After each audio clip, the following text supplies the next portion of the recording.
Assalamualaikum warahmatullahi wabarakatuh. Bagaimana kabarnya semuanya? Saya harap semuanya dalam keadaan sehat dan semangat untuk memulai pembelajaran. Oke, untuk materi pertama, bahasa Inggris wajib adalah historical recount. Nah, historical recount ini apa sih gitu ya? Yang kita sebenarnya sudah pernah membahas text recount di pelajaran sebelumnya di semester yang lalu, tetapi di bahasa Inggris lintas minat ya recount. Jadi menceritakan ulang. Kalau di semester yang lalu yang diceritakan ulang itu adalah biografi dari seorang tokoh atau seorang yang terkenal. Nah, di sini teks recount-nya adalah yang akan berhubungan tentang history, tentang sejarah. Entah itu sejarah dari terjadinya sesuatu atau tentang sejarah dari tempat-tempat penting seperti itu. Nah, di historical recount ini, di bagian yang pertama, we are going to learn about simple past tense. Kita akan mulai dengan simple past tense dulu, karena simple past tense ini adalah bagian dari pembentuk paragraf recount, khususnya historical. Okay, so simple past tense. What is simple past tense? Apa sih simple past tense itu? So here the simple past tense shows that you are talking about something that has already happened. Jadi simple past tense ini keterangan waktu yang digunakan untuk menceritakan sesuatu kejadian yang sudah selesai, ya. The simple past tense emphasizes that the action is finished. Jadi penekanannya adalah di waktunya, bahwa kegiatannya atau pekerjaannya sudah selesai. Nah, itu yang ditekankan oleh simple past tense. Bentuknya simple past tense itu bagaimana dalam kalimat? So, there are basically three forms of simple past tense. Ada tiga bentuk, yaitu bentuk afirmatif. Yang pertama, afirmatif itu kalimat afirmasi atau kalimat positif.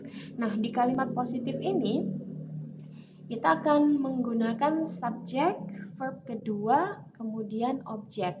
Dan yang di dalam kurung ini adverb of time atau keterangan waktu, you can use this is additional. Boleh ada, boleh tidak ya. Jadi ini yang menceritakan waktunya, selesainya pekerjaannya itu kapan. So, for the red color, untuk yang berwarna merah, di sini saya tandain sebagai subjek. Kemudian yang berwarna biru ditandain sebagai verbnya, verb kedua. Kemudian yang warna ungu adalah objek. Dan yang berwarna hitam ini adverb of time. Sehingga kalian bisa membedakan subjek, verb, dan objeknya dengan lebih mudah. Contohnya di sini, we attended festival last week. Kami menghadiri festival minggu lalu. Jadi seperti pengertiannya tadi, bahwa yang ditekankan adalah kejadian yang sudah selesai ya. Berarti menghadiri festivalnya adalah minggu lalu sudah selesai. And the second example, we joined English club at school yesterday. He joined English club at school yesterday. Jadi dia mengikuti English club atau kegiatan English club at school yesterday. Sudah selesai. Kemarin ngikutnya ya. And then the next example is she went to Bali for holiday. She, the subject she, dia perempuan, went to Bali for holiday. Pergi ke Bali untuk liburan. Nah, di sini indikasinya bahwa liburannya sudah selesai. Kenapa kok kita tahu sudah selesai sedangkan tidak ada adverb of time-nya, tidak ada keterangan waktunya. Bagaimana kita tahu kalau dia sudah ke Bali? Lihat di situ ada penggunaan verb kedua, went. Bukan go yang dipakai, tapi yang dipakai adalah went. Nah, went ini mengindikasikan bahwa kegiatannya sudah selesai. So, this is the form for affirmative.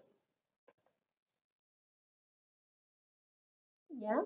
The form for negative. Nah, ini ada form untuk negatifnya. Untuk negatif, kita tetap menggunakan subjek, selalu wajib.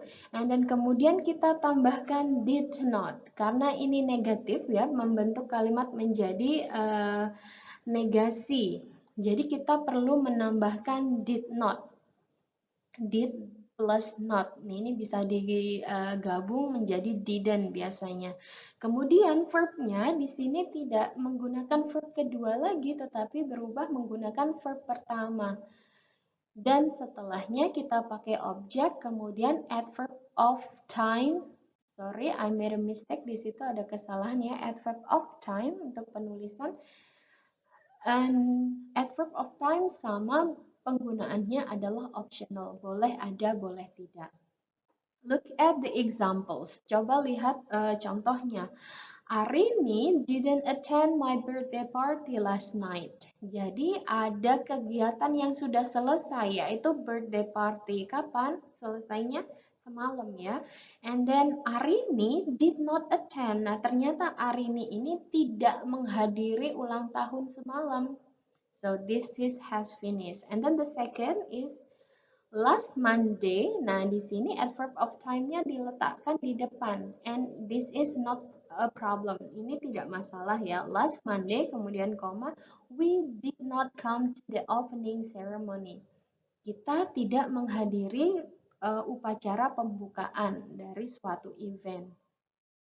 Number three, he did not complete his job. Dia tidak menyelesaikan pekerjaannya. He didn't complete his job. Jadi kemarin seharusnya jobnya itu udah selesai, tetapi dia tidak menyelesaikannya. So this is the form. Diingat, kalau untuk negatif, maka kita akan meletakkan did not setelah subjek, kemudian verbnya berubah menjadi verb 1. Okay, we go to the next form, form yang ketiga. Form yang ketiga adalah form interrogative ya. Interrogative ini kalimat pertanyaan. So, for interrogative ini akan menggunakan did di awal subjek ya. Kenapa kok did-nya diletakkan di awal subjek? Karena ini bentuk interrogatif, bentuk tanya. Dan interrogatif selalu diakhiri dengan tanda tanya ya. Did subject, verb 1, object, and adverb of time. Jadi di interrogatif ini verb yang digunakan juga verb pertama. Contohnya, did you go to school yesterday? Nah, ini wajib did-nya harus diletakkan di awal. Saatnya jam ke-8 dimulai. Okay, sorry for the It's time to begin the 8th lesson. Okay, go on to the explanation. Kita lanjutkan ke penjelasannya. Did you go to school yesterday? Apakah kamu ke sekolah kemarin? Udah selesai ya. Apakah kamu ke sekolah kemarin? So we put did first before the subject. Ingat, kalau misalnya kalian meletakkan did-nya di belakang subjek, it is considered as incorrect. Maka dianggap salah ya, tidak benar. Next. Okay, this is the further explanation about the use of simple past tense. Nah, simple past tense ini digunakan to express the idea that an action started and finished at a specific time in the past.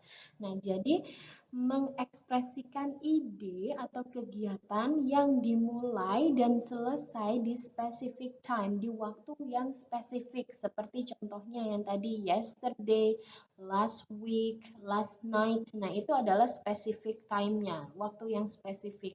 Dan kegiatannya udah selesai dan sudah tidak ada hubungannya dengan sekarang. Contohnya, Dimas arrived in London very late last night. Nah, jadi Dimas nyampe Londonnya itu udah sangat malam banget. Nah, di situ udah selesai ya, semalam sudah selesai. I watched a movie in theater last weekend. Jadi minggu lalu saya nonton film di bioskop. It's finished. And then the second use, to list a series of completed action in the past.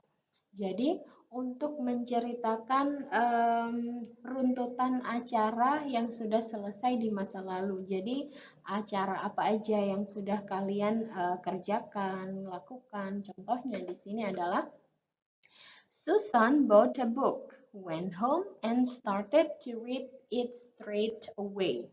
Nah, jadi kemarin atau pokoknya waktu yang sudah lalu, Susan itu bought a book. Yang pertama, membeli buku. Setelah beli buku, went home, dia pulang, and started to read it straight away. Kemudian dia baca bukunya. Jadi ada series of completed action. Jadi ada kegiatan-kegiatan yang berseri yang sudah selesai ya. Setelah ini ngapain, kemudian ngapain, dan seterusnya. Okay, and next example in the form of question, did you add flour, pour in the milk, and then add the eggs? Nah, jadi ini mungkin konteksnya they're making some cake, sedang membuat kue ya. Kemudian ditanyain, apa kamu udah masukin tepungnya?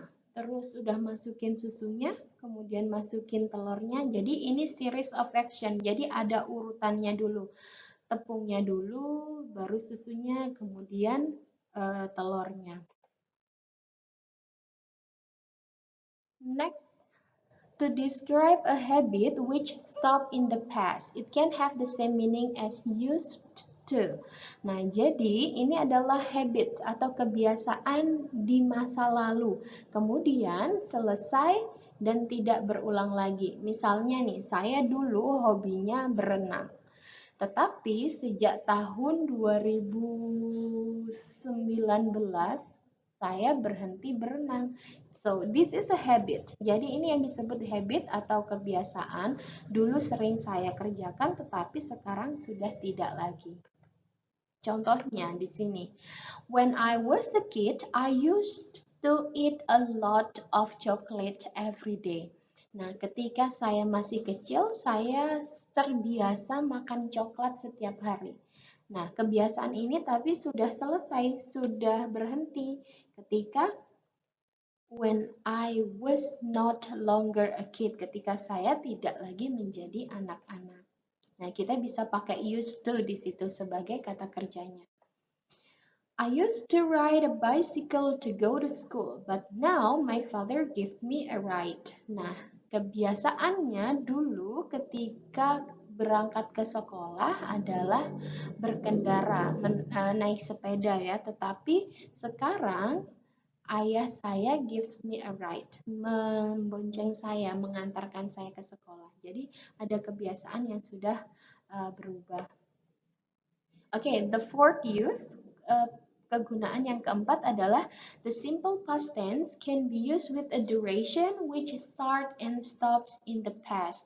Nah, jadi past tense itu juga bisa digunakan untuk durasi yang dimulai dan berhenti di waktu yang sudah lampau. Contohnya adalah I studied Italian when I was at school. Nah, ada durasi di situ. Durasinya adalah ketika di sekolah. Di sekolah misalnya SMA. Di SMA itu kan ada durasi waktu kalian belajar. Dari kelas 1 sampai kelas 3. Ada 3 tahun durasi. 3 tahun itu, what did you do? Kalian ngapain? I studied Italian. Saya belajar bahasa Italia dalam kurun waktu tersebut. I spoke to him on the phone for half an hour. Oke, jadi durasinya di sini adalah for half an hour. Dan what did you do at that half an hour? I spoke to him on the phone. Jadi itu kegiatannya. Ngobrol selama 1